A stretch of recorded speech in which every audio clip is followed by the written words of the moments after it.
Allahumma shalli ala sayyidina Muhammad wa asghiri zalimin biwalimin wa akhrijna min bainihim salimin wa ala alihi wa sahbihi ajma'in. Bila sudah mati ya bebas, enjoy saja. Ya tidak bisa apa-apa lagi. Namun bila Anda hanya pengakuan saja, etok kenal wae, memahami hakikat makrifat yang salah paham, ya tidak boleh meninggalkan syariat, ya tidak boleh meninggalkan sholat, ya tidak boleh meninggalkan ibadah-ibadah. Wong yang merasa makrifat, wong yang merasa kenal, yang merasa tahu, yang merasa jumpa masih manusianya, masih angen-angen, masih eto-etoe, masih bayang-bayang wae. Jadi ya wajib sholat, wajib ibadah, wajib bekerja, wajib apa saja sesuai apa yang diwajibkan kepada manusia. Kalau kenalnya mung eto ewai, yo ora bebas ninggalke syariat-syariate. Yo pasti masih disiksa dengan syariat-syariat manusianya. Namun bila benar-benar orang itu bertemu Tuhannya, menghadap Tuhannya, sebelum bertemu dan sebelum menghadap, dia mati dulu, baiat dulu, baru ketemu, baru bebas dari segala macam syariatnya. Kenapa? Karena sudah tak ada manusianya lagi di dalam hatinya. Karena sudah lillahi ta'ala adanya di dalam dirinya. Meskipun dia kelihatannya sholat, tapi hatinya lillahi ta'ala. Meskipun kelihatannya dia ibadah menurut orang lain, tapi di dalam hatinya manusianya sudah mati. Manusianya sudah lillahi ta'ala.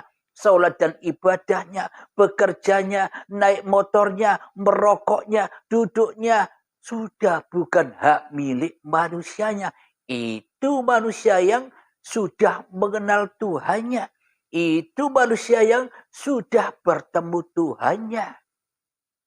Meskipun kelihatannya badannya masih hidup, menurut orang lain, tapi menurut dirinya, bukan manusianya lagi yang berkuasa dan yang hidup di dalamnya. Inilah yang dikatakan benar-benar bertuhankan Allah lillahi ta'ala. Bagaimana? Apa buktinya? Dengan paparan-paparan ini. Bahwa manusia harus mati dulu bila ingin bertemu Allah. Ya harus roji'un dulu baru ketemu Allah. Baru bebas dari syariat-syariat manusianya. Baru bebas dari iblis dan setan. Bila manusianya masih hidup, bila manusianya masih merasa berkuasa, ya mana mungkin bisa meninggalkan iblis dan setannya. Dan mana mungkin bisa bebas dari syariat-syariat manusianya. Wong manusianya merasa berkuasa atas seluruh syariat-syariat yang dijalaninya. Seakan Allah tak ada kuasanya babar belas. Seakan-akan Allah sebagai Tuhan yang menciptakan manusia. Tidak ada perannya sekali bagi kita selama ini. Jika begini, ngaku-ngaku bertuhan. Jika begini, ngaku-ngaku sholat. Jika begini, ngaku-ngaku ibadah. Jika begini, ngaku-ngaku mulia. Sementara kita tidak kenal Allah. Mung eto iwai. Mung koyo iwai. Dan tidak mungkin kita dibebaskan meninggalkan syariat, meninggalkan sholat, meninggalkan ibadah, meninggalkan zikiran, meninggalkan sholawat, meninggalkan ngaji, meninggalkan ritual. Bila kita masih hidup, ya tidak boleh, bisa. Tidak bisa meninggalkan itu semua. Wong itu semuanya kita akui milik kita selama ini. Jadi bila Anda ingin bebas tidak sholat lagi, ingin bebas tidak ibadah lagi, ingin bebas tidak hidup lagi, yo mati yo. Matikan dirimu sebelum matimu. Maka kalau sudah mati, maka nyatalah wajahullah bagi dirinya. Inilah yang sering disebutkan oleh Kanjeng Nabi Muhammad, innamal a'malu binniyah. Dirikanlah niatmu di dalam apapun laku-laku yang kelihatannya kamu yang melakukan. Supaya kamu dengan niat ini tidak jadi Tuhan lagi. Kelihatannya Anda sholat bila Anda sudah mengenal Allah.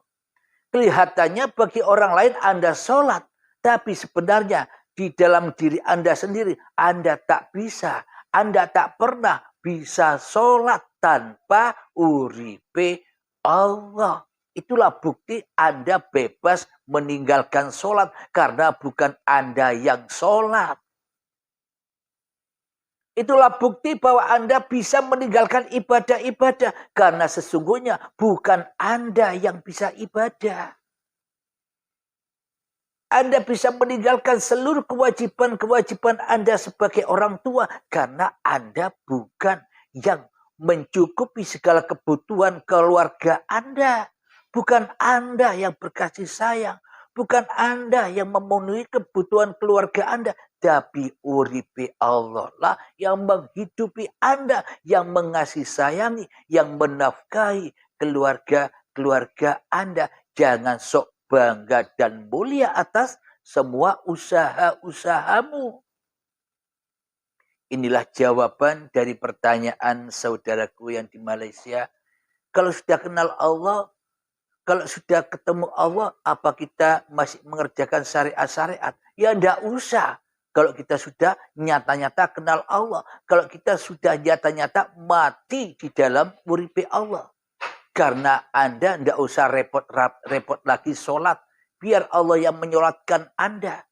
Karena Anda sudah tak repot-repot lagi ibadah. Biar Allah yang mengibadahkan Anda. Biar Allah yang memerankan Anda maksudnya. Biar Allah yang menghidupi Anda maksudnya. Biar Allah yang menguasai Anda maksudnya. Biar Allah yang merasuli Anda maksudnya. Biar Allah yang mengutus Anda maksudnya. Biar Allah yang menyuruh Anda maksudnya. Itulah yang dimaksud alam baka. Itulah alam lillahi ta'ala. Mari kita lihat jari-jari di Al-Quran untuk menguatkan iman kita semua. Bahwa sebenarnya yang dipaparkan ini plek semuanya Al-Quranul Karim. Tidak ada yang melenceng dari Al-Quran. Mari kita tengok iman yang dimiliki oleh Kanjeng Nabi Muhammad sebagai panutan seluruh manusia. Mari kita lihat bagaimana sebenarnya imannya Nabi Muhammad itu setelah berperang melawan hawa nafsunya di Gua Hira. Iqra ya Muhammad, bacalah. Nabi Muhammad bingung. Apa yang mau dibaca? Aku tidak tahu. Ma'ana biqori, aku tidak bisa membaca. Karena apa yang harus kubaca? Aku tidak tahu apa-apa. Dilanjutkan lagi oleh malaikat Jibril. Iqra bismi rabbikal ladzi khalaq. Bacalah dirimu dengan nama Tuhanmu yang telah menciptakan kamu. Jadi mana mungkin Nabi Muhammad bisa membaca diri Muhammadnya tanpa uripe Allah. Jadi bagaimana mungkin kita bisa membaca diri kita tanpa uripe Allah? Jadi bagaimana mungkin kita bisa membaca diri kita sendiri tanpa diri Allah? Itulah iman Kanjeng Nabi Muhammad yang sesuai seluruh pemaparan-pemaparan yang ada di uripe Allah itu. Yaitulah mengembalikan lagi iman-iman yang selama ini nyeleweng dari keimanannya. Iman-iman yang terputus dari junjungannya. Iman-iman yang sudah putus talinya dengan ajaran-ajaran yang murni yang dibawa oleh Kanjeng Nabi Muhammad sallallahu alaihi wasallam. Karena ajaran Kanjeng Nabi Muhammad tidak murni lagi di era yang sekarang ini, maka hancurlah ajaran Kanjeng Nabi Muhammad sehingga terciptalah bermacam-macam agama, bermacam-macam golongan, bermacam-macam aliran, bermacam-macam madhab. Kenapa? Karena tak murni lagi iman yang seperti imannya Kanjeng Nabi Muhammad. Maka dari itu tujuan diadakan channel Uripe Allah ini hanyalah untuk memurnikan kembali iman yang sebenarnya iman yang dimiliki oleh junjungan kita semua. Contoh suri tauladan yang dicontohkan oleh hati Kanjeng Nabi Muhammad untuk seluruh manusia, rahmatan lil alamin. Bagi siapa saja, agama apa saja, bila mengikuti, bila memahami bahwa tiada hidup kecuali Allah, semua manusia bakal mati kabeh kemanusiaannya, kembali kepada Tuhannya yang telah menciptakannya, apapun agamanya, apapun golongannya, apapun alirannya, sama. Tidak peduli agama apa. Bila hatinya sudah sadar, ya Islam. Selamat kepada Allah. Tapi meskipun agamanya Islam, kita tidak kenal dengan iman yang dimiliki oleh Kanjeng Nabi Muhammad. Ya podo wae. Orang disebut Islam di sisi Allah, tapi tersesat. Islami menggo menungso wae. Di dalam surat Al-Anfal yang artinya rampasan perang. Maknanya Kanjeng Nabi Muhammad sudah bisa mengalahkan hawa nafsunya, mentiadakan Muhammadnya di hatinya setelah dibaiat oleh Jibril. Maka memang perlu baiat. Kalau Anda sudah merasa mengenal Allah, ya silakan baiat sendiri kepada Allah. Alhamdulillahirabbil alamin, di dalam surat Al-Anfal inilah kenyataan kebenaran tauhid atau bertuhannya Kanjeng Nabi Muhammad.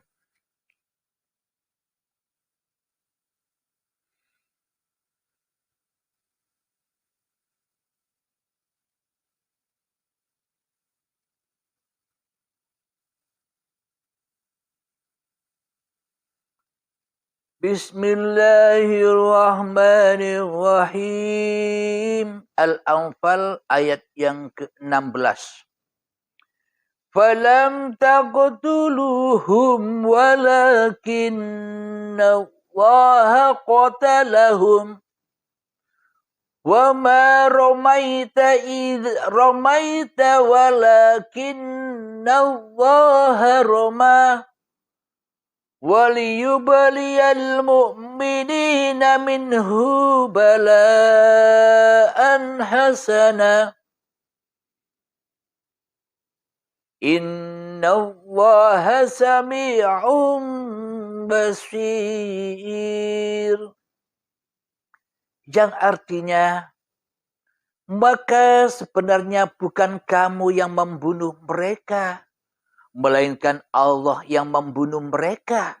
Dan bukan engkau yang melempar ketika engkau melempar, tetapi Allah yang melempar.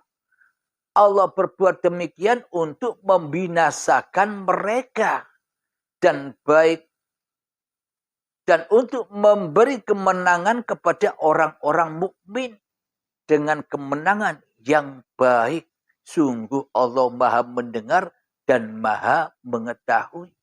Jadi yang dimaksud bagi orang-orang yang sudah menang melawan hawa nafsunya, siapa yang memenangkan? Ya Allah Dewi. Jadi inilah ketika apa imannya Kanjeng Nabi Muhammad, ketika tiadanya diri Muhammadnya di hati Kanjeng Nabi Muhammadnya yang ada, yang wujud, yang hidup, yang berkuasa, yang beraktivitas hanya Allah. Alhamdulillahirabbil alamin. Sama kita aplikasikan, kita logikakan dengan kehidupan kita sehari-hari. Wahai Halim, bukan engkau yang bisa bangun tidur sampai tidur lagi itu.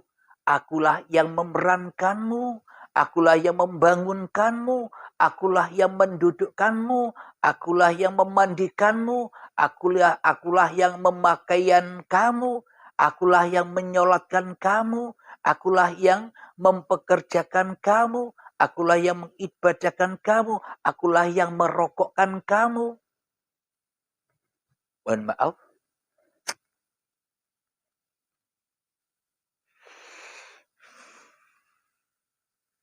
Jadi iman Kanjeng Nabi Muhammad itu adalah La ilaha illallah. Tiada Tuhan selain Allah. Tiada yang berkuasa atas diri Muhammadnya di dalam hatinya kecuali Allah. Bila kita sudah sama persis imannya dengan Kanjeng Nabi Muhammad, La ilaha illallah, maka kita sudah bebas dari sholat. Bebas dari ibadah, rausa sholat dan ibadah maneh, mati wae. Maknanya semua yang kelihatannya seakan-akan kita sholat dan ibadah sudah bukan urusan Anda lagi. Itu perannya Allah, itu kuasanya Allah. Inilah hati yang lillahi ta'ala itu. Maka dari itu Kanjeng Nabi ketika sholat asik berlama-lama sampai bengkak kakinya. Kenapa? Karena asik di dalam kematian diri Muhammadnya. Tenggelam di dalam uripe Allah. Nikmat. Dalam sholatnya hingga bengkak tidak terasa. Yang ada hanya kenikmatan. Sama dengan kita semua. Bila kita sudah mengenal iman yang seperti yang diimani oleh Kanjeng Nabi Muhammad, maka meskipun bencana, azab, masalah yang tidak enak, penyakit yang kita hadapi, ya kita enjoy saja. Wong itu yang memerankan Allah semua. Jangan ikut-ikut jadi Tuhan biar tidak disiksa. Apakah iman kita bisa seperti Nabi Muhammad? Ya pasti bisa. Wong sama-sama menungsane. Wong sama-sama ciptaan Allah. Wong sama-sama diisra mi'rajkan oleh Allah seluruh manusia. Nabi Muhammad itu kan contoh. Contoh untuk suri tauladan seluruh manusia. Ya wajib nyontoh seperti Kanjeng Nabi Muhammad. Apanya? Iman hati. Iman hatinya yang dicontoh. Jadi jangan jadi rasulnya hawa nafsumu sendiri. Jangan jadi rasulnya setan. Jadilah Rasulullah. Datangkanlah Rasulullah di dalam hatimu. Maka hancurlah alam-alam kebodohanmu. Alam-alam kejahiliaan hatimu. Hancurlah iblis dan setan. Maka akan bertemu dengan bulan suci Ramadan. Bebasnya hatimu dari belenggu hawa nafsu, iblis dan setan. Suci terus, Ramadan terus. Dan akan bertemu dengan malam Lailatul Qadar. Ketika sudah malam hatimu dari dirimu, itulah Lailatul Qadar. Itulah malam yang gelap, malamnya kemanusiaanmu. dikuasai, dikodari oleh Tuhan yang menciptakan kamu. Itulah Lailatul Qadar. Bukan yang di luar itu. Lailatul Qadar itu di dalam. Alhamdulillah. Mungkin jelas jawabannya Kang Mas ya. Jadi kalau Anda memang benar-benar mengenal Tuhan, itu tandanya Anda sudah mati. Bila Anda sudah mati, sudah tidak usah ngurus-ngurus lagi badan Anda. Biar Allah yang memerankan badan untuk berapa-apa saja. Baik sholat, baik ibadah. Anda sudah tidak ikut-ikut lagi. Biar Allah yang mentuhani. Biar Allah yang merajai. Biar Allah yang menguasai. Anda santai-santai wae. Enjoy wae. Karena Anda sudah duduk di dalam jannah. Di dalam surganya Allah. Kenapa? Karena Anda sudah mengabdi kepada Allah. Fadkhuli fi ibadi. Wadkhuli jannati. Kapan itu? Ketika hatimu sudah ya ayyatuhan nafsul mutmainnah. Ketika hatimu sudah tenang. Ketika apa? Ketika irji'i ila rabbiki radiyatan mardiyah. Ketika kau rela kembali kepada Allah dengan kematianmu, maka itulah fadkhuli fi ibadi, itulah pengabdian. Jadi di dalam hati kita tidak jadi Tuhan lagi kecuali Allah. Maka wadkhuli jannati, maka itulah surga. Mangkola la ilaha illallah dakhalal jannah. Barang siapa yang sudah teraplikasi la ilaha illallah di hatinya, maka dakhala wis melbu surga. Sudah di dalam surga, bukan besok, bukan akan, tapi sudah wis melbu surga dan menikmati kenikmatan yang teragung, yakni selalu kemanapun kau hadapkan wajahmu, disitulah aku, kata Allah. Alhamdulillahirabbil alamin. Mari kita akhiri sesi pengajian kali ini. Sebelum kita akhiri, mari kita gembahkan selawat dalimin daf'ul bala agar hati kita terhindar dari balak-balaknya, dari zalim-zalimnya, dari kejahilian hati kita. Allahumma salli ala Sayyidina Muhammad wa asghili zalimin bizalimin.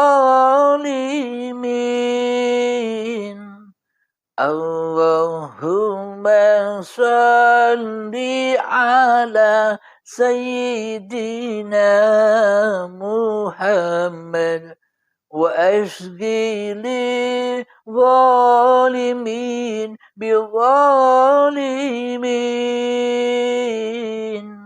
wa ahrijna min bainihim salimin wa ala alihi wa sahbihi ajma'in. Alhamdulillahirabbil alamin. Allahumma salli ala sayyidina Muhammad wa ala ali sayyidina Muhammad. Allahumma ya qadiyal hajat. Allahumma ya mujibad da'awat. Allahumma ya rafi'ad darajat. Allahumma ya muhillal muskilat. Allahumma ya syafiyal amrad. Allahumma ya kafiyal muhimmat. Allahumma ya dafi'al baliyat. Allahumma akhtim lana bil iman. Allahumma akhtim lana bil islam. Bijahi sayyidil mursalin. Rabbana atina fid dunya hasanah. Wa fil akhirati hasanah.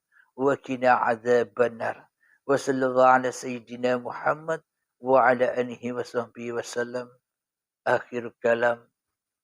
Semoga apa yang dipaparkan pada hari ini, terutama saya sendiri dan kita semua, selalu mendapatkan syafaat dari Allah Subhanahu wa ta'ala, syafaat dari uripi Allah, disambungkan antara hidup manusianya dengan hidup Tuhannya ketika hidup manusianya sudah tak berlaku lagi di hatinya. Amin ya rabbal alamin. Akhirul kalam. Assalamualaikum warahmatullahi wabarakatuh.